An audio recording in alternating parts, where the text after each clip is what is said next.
எங்கே பார்த்தாலும் கேட்டுட்டு இருக்கேன். ஏன் கேட்குறேன்னா, சில பேருக்கு அதனுடைய பெருமை தெரியாது, அருமை பெருமை தெரியாது. அங்கே வந்து நான் கேட்கறது எதுக்குன்னா, இவங்களை ஒரு பெரிய நடிகர்களாவோ, ஏன்டா சுருக்குறீங்க பேரை அப்படின்னு நான் சொன்னேன். ஏன் புரியல. முதல்ல எடி அவார்டுன்னா என்னடா இடி அவார்டு மாதிரி இருக்குதுன்னு சொன்னேன். இல்லைண்ணே, அது எடிசன் தாமஸ் ஆல்வா எடிசன். ஆடாப்பா, நல்ல விஷயத்தை போய் ஏன் சுருக்குறீங்க? அதனால அந்த எடிசனை ஞாபகம் வச்சுட்டு இருக்கிற ஒரு பெரிய நல்ல உள்ளம் செல்வகுமார். இந்த செல்வகுமாரை நான் எப்பவுமே கேஎஸ் கோபாலகிருஷ்ணன் பையன் வெங்கடேஷ் இருப்பான், அவனை மாதிரியே இருக்காப்புல. நான் எப்பவுமே வெங்கடேஷன் நினச்சிட்டேன். வெங்கடேஷன் தான் கூப்பிட்டுருக்கேன் பல தடவை. இப்போ ஒரு இந்த இடத்துல ஏன் நான் சொல்கிறேன்னா, செல்வகுமாருடைய மனைவி வந்திருக்காங்க, அவங்க குடும்பத்தாரெலாம் வந்திருக்காங்க. அவங்க தெரிஞ்சுக்கிட்டோமேன்றதுக்காக சொல்கிறேன். இந்த செல்வகுமாரை உள்ளவே விட மாட்டாங்க. அதனால இந்த www.ல அப்போவே காமிப்பார் கதையெல்லாம். வேர்ல்டு வைடு மேகசின்லாம் என்னமோ சொல்லுவார். ஏறாது நமக்கு இங்கே இருக்கிற பேப்பர் தானே தெரியும். அப்போ இதெல்லாம் கிடையாது. நிறைய இந்த இன்டர்நெட் அதெல்லாம் அவ்வளோவா இல்லாத டைம் நினைக்கிறேன். இல்லை இந்த நாள் மட்டும் எங்கேருந்தோ கண்டுபிடிச்சி கொண்டான்ட்டான். சின்ன கேமரா ஒன்று கொண்டு வருவான், அப்படியே எடுத்துருவார் எல்லாரையும். வரான், யாரும் பேசிடாதீங்க, எடுத்துகிட்டு போயிடுவான்னு சொல்லுவாங்க. இந்த செல்வகுமார் எல்லாரும் கரிச்சு கொட்டினாங்க. நான் பெருமைக்காக சொல்லவில்லை, அது ஏனோ தெரியவில்லை. இந்த வைப்ரேஷன்ஸ் ஒத்து போனதுனால இவர் மட்டும் நான் அன்பா பேசுவேன். என்கிட்ட சொல்லுவாப்ல, நான் கொஞ்சம் உள்ள இப்படி எடுத்துட்டு வந்துட்டேன். ஓ எடு, அக்கப்பூரம் எடுக்காதையா, நல்லது மட்டும் எடுப்போம் அப்படின்னு உள்ள விடுவேன். எனக்கு சண்டை போடுவாங்க, ஏன் அந்த அளவு உள்ள விடுற அப்படின்லாம் சொல்லுவாங்க. இன்னைக்கு நிலைமை என்னன்னா, இந்த செல்வகுமார் இல்லாத ஃபங்க்ஷன் நல்ல இல்லைங்க, செல்வகுமாரை கூப்பிடுங்கன்னு சொல்ற அளவுக்கு பெரிய அளவுக்கு வளர்ந்துருக்காருன்னா, இதை தான் நான் சொன்னேன். அவங்க அந்த கதாநாயகிட்ட சொல்லிட்டு இருந்தேன். we are all very lucky to sit here. ஏன்னு கேட்டாங்க. நான் சொல்றேன், மைக்கில் சொல்றேன் விஷயத்தை. ஏன்னா வேணாம்னு சொன்ன மனுஷனை இன்னைக்கு செல்வகுமார் வேணும்னு எல்லாரும் சொல்றாங்க. அந்த அளவுக்கு பெரிய வளர்ச்சின்னா அவருடைய கஷ்டமான உழைப்பு. எதுக்காக இதை சொல்றேன்னா, அந்த ரவுண்ட் வந்துருச்சு, சைக்கிள் வந்துருச்சு. இப்போ செல்வகுமார் 7வது வருஷம் இல்லை 8வது வருஷம். இது மாதிரி திமுறை என்னால் செய்வானா, யாராவது செஞ்சிருக்குமான்றது எனக்கு தெரியல. என்னெல்லாம் கூப்பிட்டு உட்கார வச்சு, இந்த நடிகைகள் பாடகர் இருக்காரு, எல்லாரும் இருக்காங்க, எல்லாரும் ஈகோவின் உச்சியில இருக்கிற கூட்டத்தை உட்கார வச்சு, யார் யார் சிறந்த நடிகர்கள் தேர்ந்தெடுப்போம், படிக்கிறோம் பாருங்கன்னு சொன்னா கோவம் வருமா வராதா? எனக்கு ஏடா ஏன் பேரை போடல, இந்த ஆளு என்ன செலக்ட் பண்ண மாட்டாங்களே அப்படின்ற நினைக்கக்கூடிய அளவுக்கு இருக்கக்கூடியவர்களை உட்கார வச்சு, அடுத்த எடிசன் அவார்டு February தேதி ஒரு பாடகர் சொல்லுங்க யார் யார் செலக்ட் பண்ண போறோம், அவர் பார்த்துட்டு சொல்றாரு அவர் பேர் இல்லை. அதான் நான் பயந்துட்டு இருந்தேன், சிறந்த நடிகர் குணச்சித்திர நடிகர் ஏதாவது என்ன படிக்க சொல்ல போறான்னு. ஏன்னா என் பேர் இருக்காதுன்னு எனக்கு தெரிஞ்சு போச்சு. அந்த மாதிரி ஆளா கூப்பிட்டுருக்காரு. இப்ப அப்ப நமக்கு இப்ப தெரிஞ்சு போச்சு. அது எப்படின்னா, சாவர டேட்டு தெரிஞ்சு குளியா நோண்டிக்க முடியும். நாங்க அந்த மாதிரி ஆயிடுச்சு. இப்ப February 16 மேடையில் நம்ம கிடையாது. இதை யோசிச்சுக்கிட்டே வந்தேன் நான். என்னடா இந்த ஆள் வேற கூப்பிடுறான், கோச்சுக்குவான் அப்படின்னு நினைச்சேன். இவ்வளோ ஒரு தைரியமா இந்த ஃபங்க்ஷனை புதுமையா செய்யக்கூடிய 7ல் இருக்காரு, 8, 9, 10 பார்த்தீங்கன்னா இந்த இடம்லாம் பத்தாது. அந்த அளவுக்கு நல்ல பெரிய கிரௌடை கூப்பிட்டு பெருமையா ரொம்ப பெரிய அளவில் செய்யக்கூடியவர். முக்கியமான ஆளுங்களெல்லாம் கூப்பிட்டு வந்தார். இவர் ஃபங்க்ஷன்ஸ் பூரா எப்பவுமே முக்கியமான ஆள். சுத்தி உழைச்சி பார்த்தீங்கன்னா இன்னைக்கு தேவைப்படுறதுக்கு காரணமாக தான். அதான் ஒரு பையனுக்கு கல்யாணம் ஆச்சு, மாவங்காரனுக்கு கல்யாணம் ஆகி முதல் ராத்திரி முடிஞ்ச உடனே அடுத்த நாள் காலையில் அவன் பையன் வந்தான் அம்மாகிட்ட. அம்மா, என் பொண்டாட்டி சொல்கிறா உன்னை இந்த முதியோர் இல்லத்தில் சேர்த்துடணும்னு. அந்த அம்மா சொன்னா கரெக்டாண்டா, அவளுக்கு என்ன எனக்கு வயசாச்சுல, அதனால சொல்லுவா, முதியோர் இல்லத்தில் சேர்ந்துடுறேன்.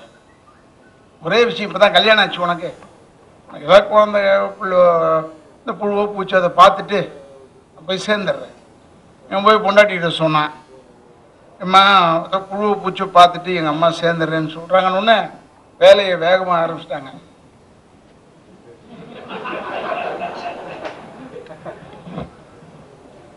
குழந்தை பிறந்தது, பையன் பிறந்தான். அம்மா பையன் பிறந்துட்டான் பார்த்தல்ல, சேர்ந்துருன்னு.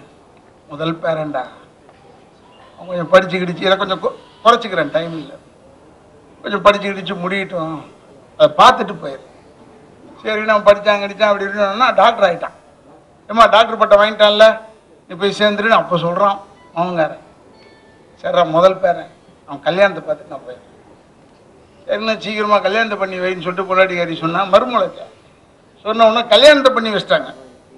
அம்மா கல்யாணம் ஆயிடுச்சுமா, நீ புறப்படலாம். காலையில் என்னை சேர்த்துட்றான்னு படுத்துட்டான். திடீர்னு பார்த்தா விடியல்ல 4 மணிக்கு யாரோ எழுப்புறாங்க, உசுப்புறாங்க. அத்தை அத்தை அத்தை. மருமவ என்னம்மா? சரிம்மா உங்களுக்கு விஷயம் என்னாச்சு? நேத்தான் கல்யாணம் ஆச்சு. அவன் சொல்கிறாளாம், என்னவன் முதியோர் இல்லத்தில் போய் சேருங்க. அவன் சொன்னான், இதுக்கு தாண்டி காத்துக்கிட்டு இருந்தேன் நானே, இந்த விஷயத்துக்கு தான் காத்துக்கிட்டு இருந்தேன். அவனை சுத்து வரணும் இல்லை, என்ன நீ எடுத்தோட சொன்ன உனக்கு வரணும் சுத்துன்னு தான் வெயிட் பண்ணி சொன்னான். அந்த மாதிரி வெயிட்டிங்ல இருந்த ஆள் தான் செல்வகுமார். ஒரு சுத்து வந்தோடனே இப்ப அடிச்சிருச்சு.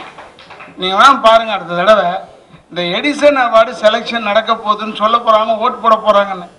இந்த ஆளுக்கு எவனாவது வந்து பணம் கொடுத்து கூப்பிட்டு வீட்டில் சோத்தை போட்டு, செல்வா நம்மளை விட்டுறாத செல்வா, ஓட்டிங்க இருக்கு, முன்னாடியே கொஞ்சம் போட்டு விட்டுருப்பா அப்படின்னு ஒவ்வொருத்தனும் கெஞ்ச போறான் பாருவல்ல.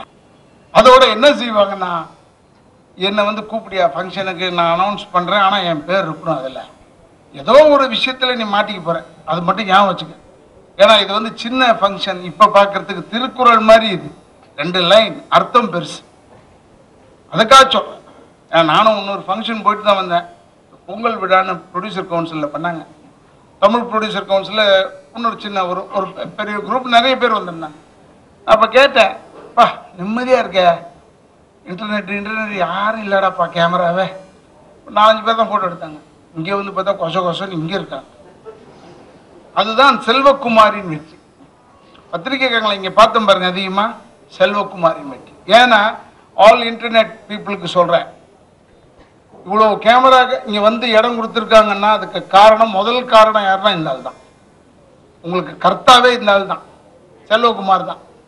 ஏன்னா முதல்ல எங்களுக்கு வந்து இந்த www.ன்னு சொல்லுவார், புரியவே புரியாது. இப்போவே புரியல, அப்போ என்னது புரிய போகுது. அப்படிப்பட்ட ஒரு மனிதன் நல்ல வளர்ச்சி அடைந்திருக்கிறார்.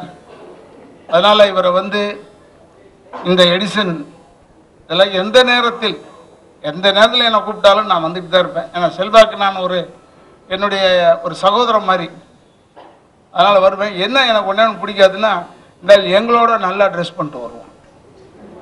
அது ஒரு கோபம் எனக்கு. எப்பயுமே ஃபங்க்ஷனுக்கு திட்டியிருக்கேன், நீ என்ன நீ இந்த புதுமை கோட்டெலாம் போட்டு வர, இதெல்லாம் போட்டால் நான் வரமாட்டேன். இந்த ஆளுக்காகவே ஃபங்க்ஷன் நடத்துகிற மாதிரி பண்ணிவிடுவார் சில டைமில். அதனால் ஏன்னா செல்வகுமார் வந்து உங்களுக்கு யாருக்குமே தெரியாத ரகசியம் என்னென்னா, அவருக்கு வந்து இந்த மாஸ் ஃப்ளைட்டில் வந்து ஃப்ரீ டிக்கெட் ஒன்று கொடுத்துருக்கான்னு நினைக்கிறேன். ஒரு சீட்டு தனியாக போட்டு கொடுத்துட்டாங்களா என்னன்னு தெரில. எப்போ பாரு அந்த பிளேனில் ஏறும்போது இந்த ஆளை பார்க்கலாம். நான் பைலட்டு கூட அவ்வளோ பார்த்ததில்லை, இவரை தான் பார்த்துக்கிட்டேன். சொன்னேன் நான், என்ன நீ அடிக்கடி வர்றியான்னு கேட்டேன். பார்த்தா அங்கே தான் இருக்காரான். இருந்தாலும் அவங்க வீட்டுக்கார மாட்டேன் சொல்கிறேன். இல்லை இதை நான் ஏதோ தப்பாக சொன்னேன், நீங்கள் பாட்டு சிரிச்சு என்ன மாட்டி விட்டுற போகிறீங்க. அவங்க ஏதாவது தப்பா, ஏன்னா அவங்களுக்கு தெரிஞ்ச விஷயம் இது, நான் சொல்கிறது புதுசு இல்லை அவங்களுக்கு. அதுக்காக சொல்கிறேன். ஏன்னா நான் வந்து இதுக்கு மேலே இந்த எடிசன் அவார்டு இதெல்லாம் பற்றி நான் பேச அவ்வளோ பெரிய, நான் ஒரு பெரிய அளவுக்கு ஆள் இல்லை நான். ஏன்னா எங்கள் அப்பா பேரை விட்டுறாங்க, அது ஓகே. ஏன்னா அவர் எப்பயுமே எதிர்ப்பிலே வளர்ந்த மனுஷன். நம்ம பேரை சொல்ல விட்டாங்க. ஏன்னா என்னை ஞாபகப்படுத்தினியா இல்லைங்களான்னு கேட்டேன். 100வது ஆண்டு சினிமாவில் ஃபஸ்ட்டு டைம் சவுத் இண்டியன் முதல் தடவை மெட்ராஸில் நடக்குதுன்னு சொல்கிறான். ஆனால் first South Indian to get டெத்தோ அதை சொல்லலை யாருமே. ஏன் அழுதுறான்? இந்த டைரக்டர் யூனியனில் ஒரு புக்கு போட்டிருக்காங்க, அடி பற்றி பார்த்தேன். அதில் அது முதல்ல கிடச்சிது, இது முதல்ல கிடச்சிது, சின்னதில் எழுதியிருக்கான். முதல் டெத்தோ கிடச்சது மலேசியா கவர்மெண்ட் கொடுத்தது சவுத் இண்டியன் தமிழ் நடிகை ராதா ரவி தான். அதை போல ஒரு பக்கம் எழுதியிருக்காங்க. அதுக்கு நம்ம ஃபோட்டோ கொடுத்து நாங்கள் சொல்லி விஷயத்தை சொல்லி போடணும், அது வேறு. இருந்தாலும் எதுக்கு சொல்கிறேன்னா, ரெக்கக்னிஷன் இஸ் கிவன் நல்ல ஒரு குட் ஹார்ட். ஏன்னா அவருக்கு டெத்தோட என்னன்னு தெரியும். அதனால சொல்றேன். ஏன்னா இது அடிக்கடி போயிட்டு வர்றதுனால, அதனால மற்றதெல்லாம் நான் ரொம்பவும் பேசவும் கூடாது. ஏன்னா நான் அதுக்கு மேல எனக்கு பேச தெரியாது, அதனால் சொல்றேன். ஏன் நான் இதுல வந்து கலந்துக்கிட்டு வேற படமே பார்க்கலையா நீ? இல்ல இல்ல, முக்கியமான ஆட்களா போட்டிருக்க, இல்லைன்னு கலெக்ஷன் பாயிண்ட் ஆஃப் வியூல போட்டிருக்க. இல்லை, இந்த சசிகுமார் படம்லாம் நல்லா ஓடிட்டு இல்லை, அந்த படத்தில் நடித்த பொண்ணுலாம் இந்த கருப்பாக இருந்தாங்க பண்ணல. சரி, என்னமோ நான் எதுக்கு இதெல்லாம் பேசிக்கிட்டு அதுங்க எல்லாமே நடிகர் சங்க உறுப்பினர் வேற போனேன். இது நயன்தாரால பெஸ்ட் டைரக்டர் ஹரி, சிங்கம் 3 சிங்கம் 2, பாலா பரதேசி, வெங்கட் பிரபு பிரியாணி, கமலஹாசன் விஸ்வரூபம், சுந்தர் சி, தீயா வேலை செய்யணும் குமார். சரி, அதை இவங்கெல்லாம் வந்து சிறந்த இயக்குநர்கள் லிஸ்ட்டில் போட்டிருக்கீங்க. அதை அவங்கெல்லாம் நீங்கள் யாராவது தேர்ந்தெடுப்பாங்கன்னு நினைக்கிறேன். அடுத்தது மொத்தம் பண்டில் கொடுத்துட்ற இந்த பெஸ்ட் ஆக்டர் ஆர்யா ராஜா ராணியில், சூர்யா சிங்கம் 2, விஜய் தலைவா, அஜித் ஆரம்பம், தனுஷ் மரியான், இவங்கெல்லாம் பெஸ்ட் ஆக்டரில் தேர்ந்தெடுக்கணும். யாரையாவது தேர்ந்தெடுக்கணும். ஒன்று ஒரு பரிசா இல்லை சிறப்பு பரிசு ஒன்று உண்டா? சிறப்பு உண்டு. இதுலேயே வந்து உங்களை 5 எக்ஸ்ட்ரா பர்ஃபார்மன்ஸாக கஷ்டம், எக்ஸ்ட்ரா. சரி, ஏதோ ஒன்று நீ தேர்ந்தெடு, ஏதோ நீங்கள்லாம் பார்த்து தேர்ந்தெடுத்து அவருடைய, ஏன்னா இந்த ஃபங்க்ஷன் பெருசாக